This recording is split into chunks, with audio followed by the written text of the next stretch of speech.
pick you up from? Cleveland Avenue. Where on Cleveland? The store, I think.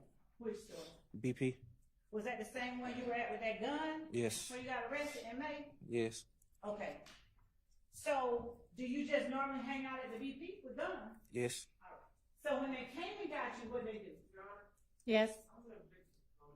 Hey, I'm trying to figure out who we're talking about. Your Honor, I, first of all, asked him about people, and then I referred to those people specifically.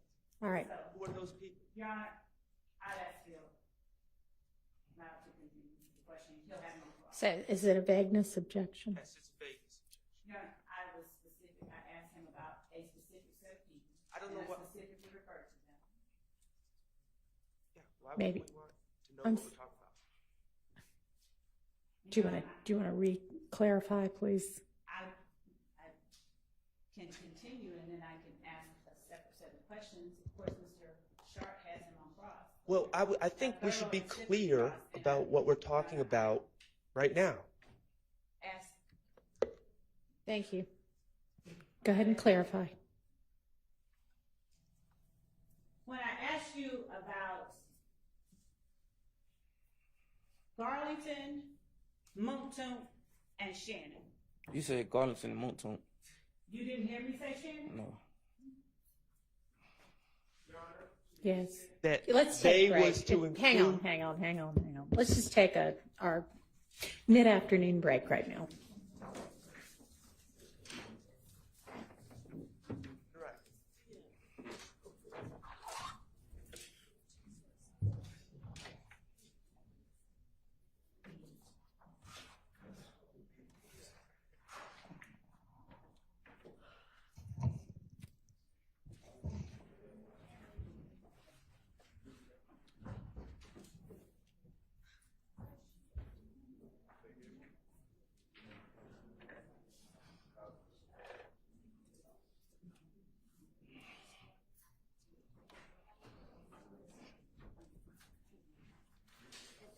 All right. Can you excuse the witness to where? Right.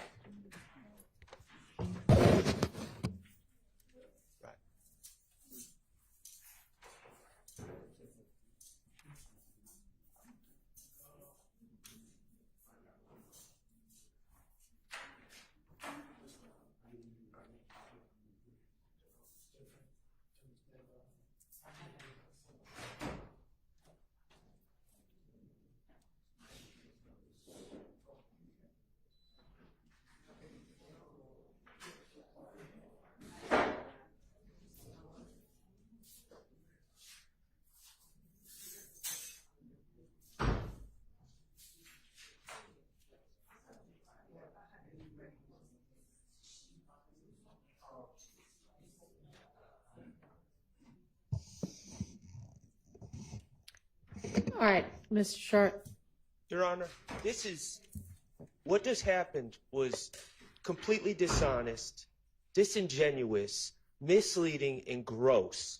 And you objected. I objected, and I wouldn't have even thought about anyone doing this other than the fact that I've seen the prior behavior throughout this trial of this type of nonsense where we try to trick a witness into think we're saying they, meaning three people, and then try to convince the jury that we're somehow including my client Shannon when it's clear that the witness is not following. That's what we're talking about, and it's disgusting. And I don't know how we cure it, but I'm going to move for a mistrial.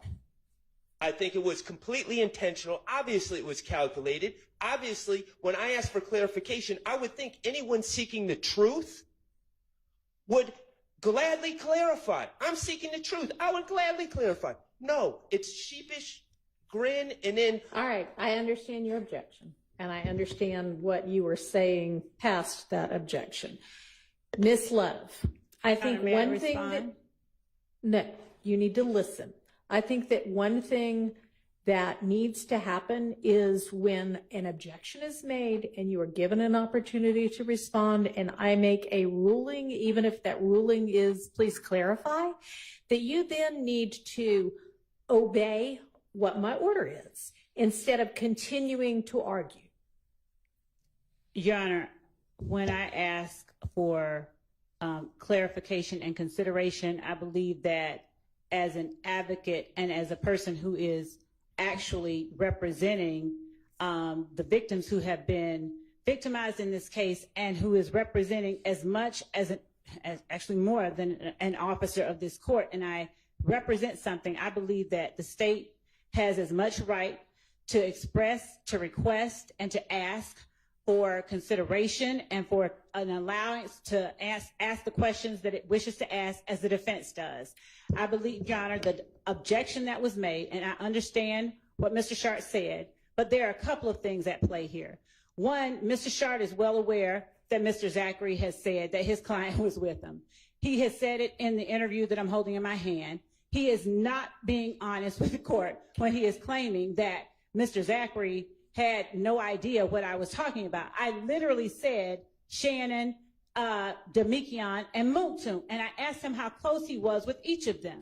Right, and then we went from that to his girlfriend, and then it was not unreasonable, and the objection could just be, vague, but it was not unreasonable to object to make sure that it was clear what the question was, who the they was in the question.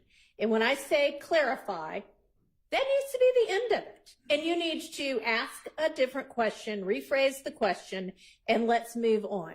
And there shouldn't be an issue with it. Yes, Your Honor. If the state is not allowed to ask for clarification or consideration, that I understand. I don't know what you mean by that.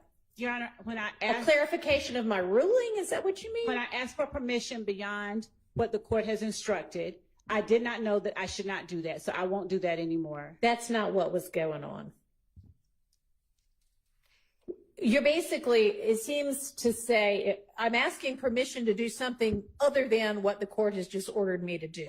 And so if that's what it is, then no, you cannot do that. If you need clarification of a ruling, then of course you can ask that. And if you want reconsideration, then you can ask for that, but that does not need to go on in front of the jury. When I make a ruling, obey the ruling and move on. Yes, Your Honor. Okay. Your Honor, I really haven't heard any explanation for what happened. I think it was calculated. I'm moving for a mistrial. In the alternative, Your Honor, I do believe that there needs to be a curative instruction, or at least it needs to be clarified who they was. It doesn't matter what he said in the past. He lied in the past. I've already said that. I know what he said in the past. All right. But what he's We don't know, you don't know that he lied. You don't know what the truth is and what the lie is if they are inconsistent. And there may even be a reason for that. Although if they're virtually diametrically opposed, there probably is not an explanation. But when you say he lied, we don't know that. Okay. Just like Miss Love doesn't know when he lied. Well, I'll put it like this. Mr. Stillwell was never charged with those crimes. And Miss Love was not asking about what he said in 2015. She was asking about today. I understand. And today, he was clearly responding, they meaning Mr. Garlington, and, well, it's clear to me. I don't believe it's clear to the jury. Don't talk while he's talking. And I believe it needs to be clarified immediately because, of course, I will have an opportunity to cross, but I will probably not have an opportunity to cross for about 4 days. And I don't think we should be misleading the jury on direct. All right, I'm going to look back at what the transcript says. I mean, and Ms. Love, you may, given that there's now a motion for mistrial on the floor, in assertion that you did things purposefully, you may respond to that. I vehemently object to the mistrial. I vehemently object to any mistrial, and I beg the court to look at the transcript and see what I said right before I asked him the people that I just mentioned. And I would ask that the court, I mean, if the court deems it appropriate that such language is gross and all of the disparaging remarks made by counsel for the defendants are appropriate, that's one thing. But I'd ask that the court limit that type of behavior, which is, not becoming of officers of the court. I agree with that. It is not becoming. All All right, y'all can take a break if you want to. I'm going to take a look at this transcript.